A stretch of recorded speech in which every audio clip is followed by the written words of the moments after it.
Story 1. What makes Amazon convenient is that it is a centralized marketplace.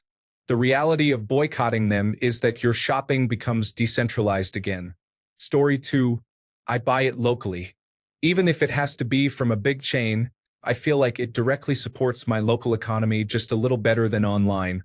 If I absolutely have to order online, I'll try to go as direct as possible to the source. That said, Amazon orders still happen, but I try to build up a few things in the cart before ordering if it's not urgent. Story 3. Buying directly from merchants, waiting a few days, and not expecting products to magically appear at my door in under 24 hours. It's been a drag, honestly, but it feels worth it. Story 4.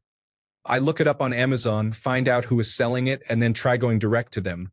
I also just do searches for the item.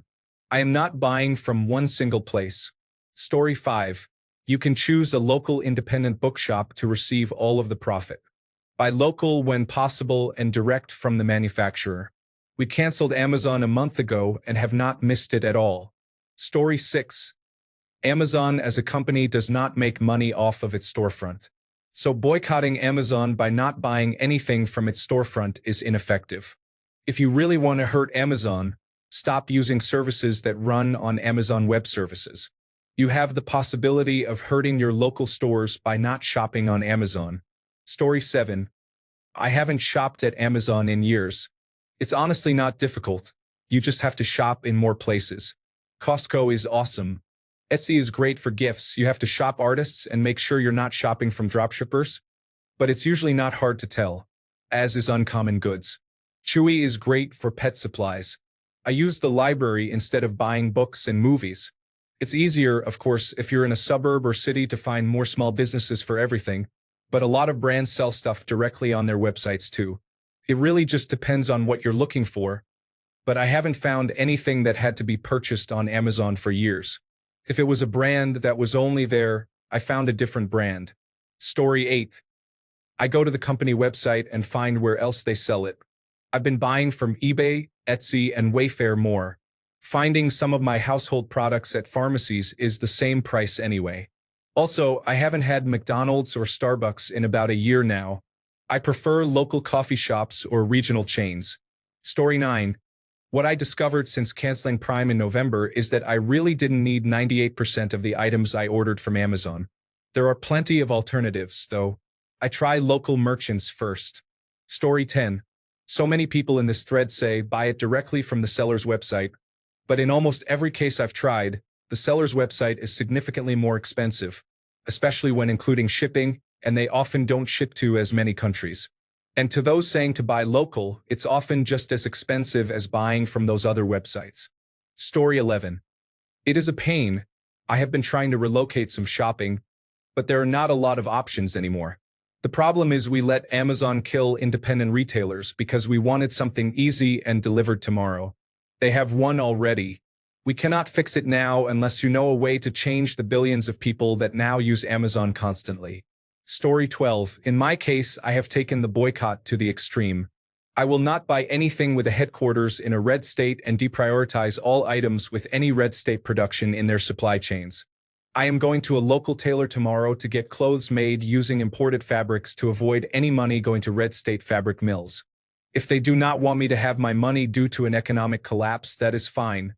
They can get none of it at all instead. Story 13. I am not really. I just curtailed my spending. If I cannot find it at a store, I probably do not need it. My only exception is seeds. I chose to order online from a company owned by indigenous people who specialize in heirloom seeds. Story 14. I buy from Walmart. Sure, it's another corporate monolith, but I at least know everything I buy, as long as it is not from a reseller, but Walmart itself isn't a fake product intermingled with real products. And their shipping, delivery, and pickup in the parking lot are all convenient and affordable. Story 15. I'm not quite boycotting, but I'm divesting. I'm a lesbian, so I'm also severely limiting my Target purchases, which adds to the difficulty of finding certain things. I also don't like Walmart and don't shop there at all. Recently, Amazon had a vacuum on sale that I liked, and my wife told me to check Costco, where they indeed had the same vacuum for $40 less. Yes, it took 5 days to get here, but a vacuum is not an emergency purchase. We're trying to do Costco more because they doubled down on keeping their diversity, equity, and inclusion. We use Chewy for our dog's needs. I buy most of my yarn in person or support small businesses or independent dyers. I thrift certain things. We also have Meijer, and that's where I get most of my groceries and miscellaneous stuff. They have good coupons, and the points I earn can be used for money off gas. And the gas at their stations is usually the cheapest anyway. Story 16. I'm not. What's the point? You can't boycott capitalists, only capitalism in general. It doesn't make sense to just take your overconsumption to another company. You're just creating more capitalists. Ordering stuff online to be delivered is the most wasteful capitalist action I can think of. If you want change, change your lifestyle. Story 17. I do my best to support local stores. If not, I go straight to the manufacturer. But without the convenience of Amazon, you would be surprised how little you actually need when it takes more effort than a click in an application. It helps you prioritize and eliminate impulsive spending. Story 18. Amazon Prime Video. I don't feel like watching any fiction content right now anyway, so I've canceled it, together with other US streaming services, Netflix and Max.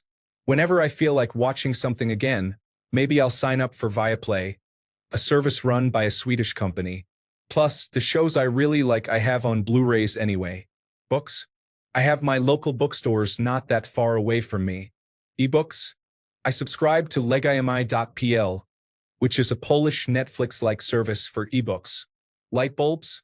Buying directly from Signify/Philips, a Dutch company, or some local distributors. Computer hardware?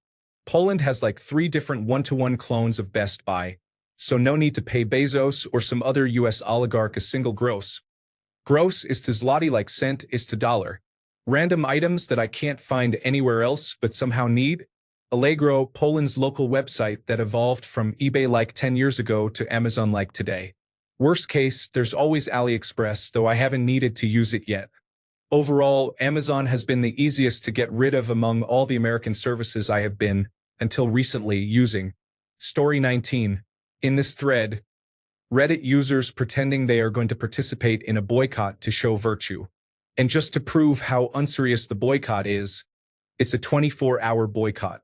So, if you really want to make a statement to Jeff Bezos and other chief executive officers, then you can make your purchase between now and February 27th or March 1st or any day after, but not February 28th because we are boycotting that specific day, right? Story 20, going to be real. I'm shopping at Amazon. I'm all about boycotting, but I need a reasonable alternative. A reasonable alternative doesn't exist.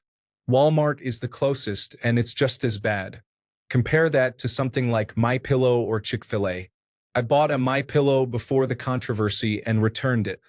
I then told everyone how it was the worst pillow I had and told people it smelled. I probably cost them 10 pillow sales. I haven't had Chick-fil-A in 15 years. I used to do orders for the company lunch and I stopped using Chick-fil-A. Story 21. Those who suggest buying locally have not taken into consideration that Amazon shoppers have devastated local retail markets. Our local mall is not a mall now.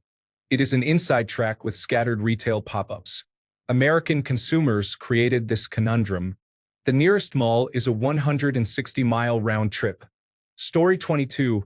For books, I downloaded the Libby application and linked my library card to browse their audiobook and ebook collections. For home and crafts, I shop locally, although the closing of Joe and Fabrics will make this harder. I was mostly ordering from Amazon to avoid running errands after work.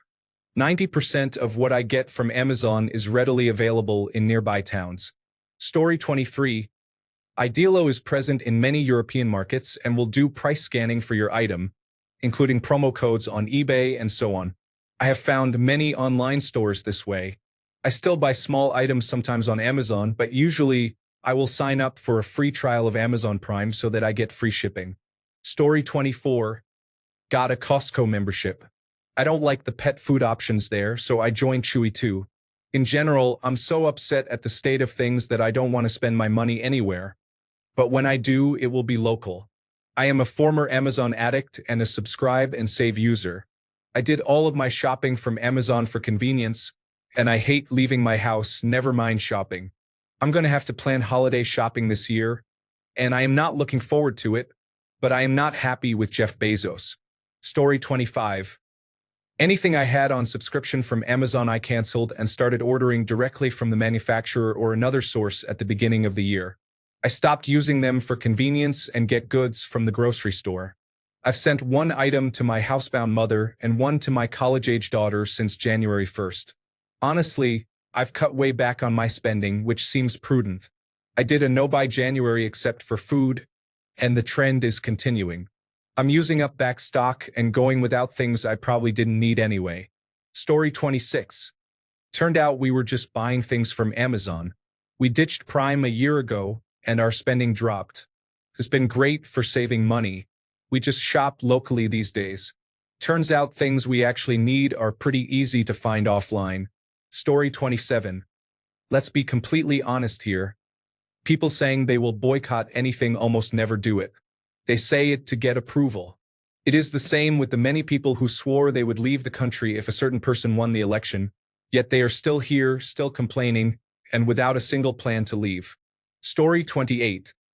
I have previously used this as a response on another thread. I have canceled my Prime membership and am trying more and more to buy local or use small vendors. But I still use Amazon to research what might be available or what search terms to use to locate what I want or need. I then use whatever knowledge I have gleaned to further research what product to actually buy.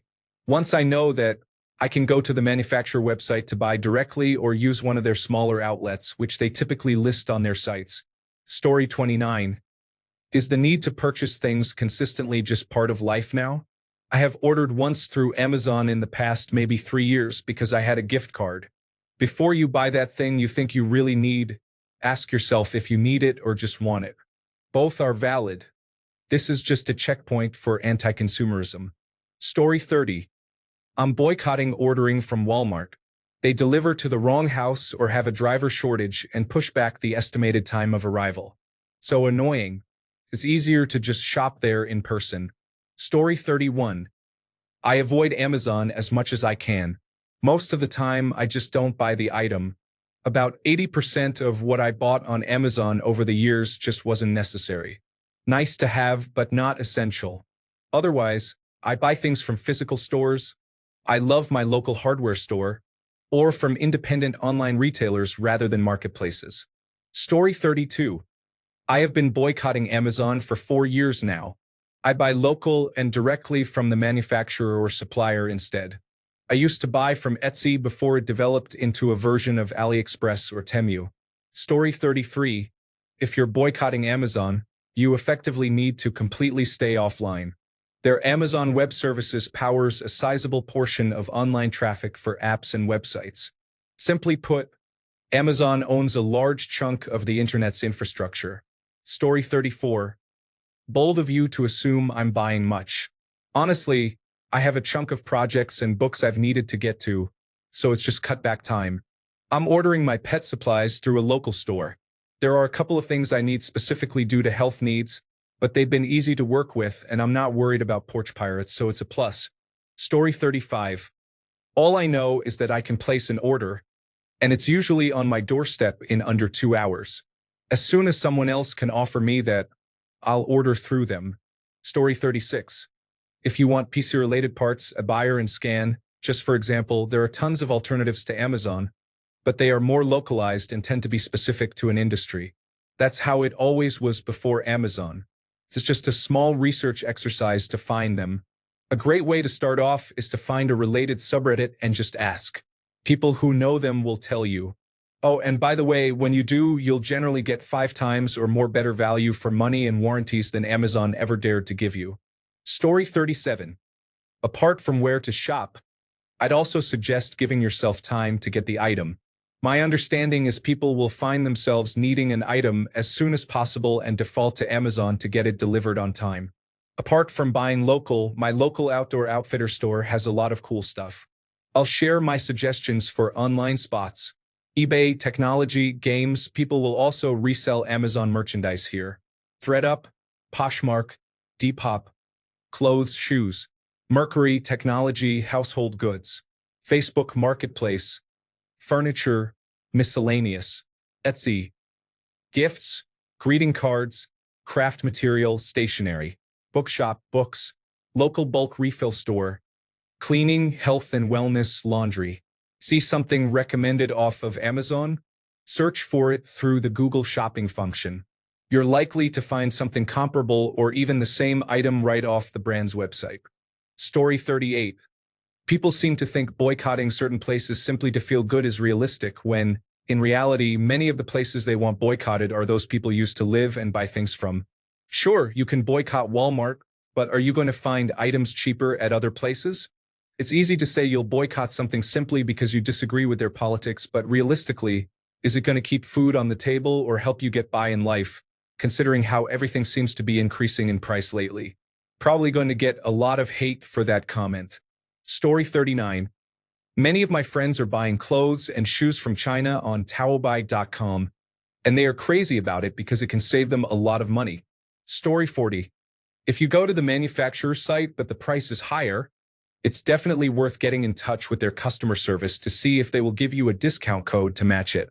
Almost certainly, you can get the same price as Amazon and they will still be better off.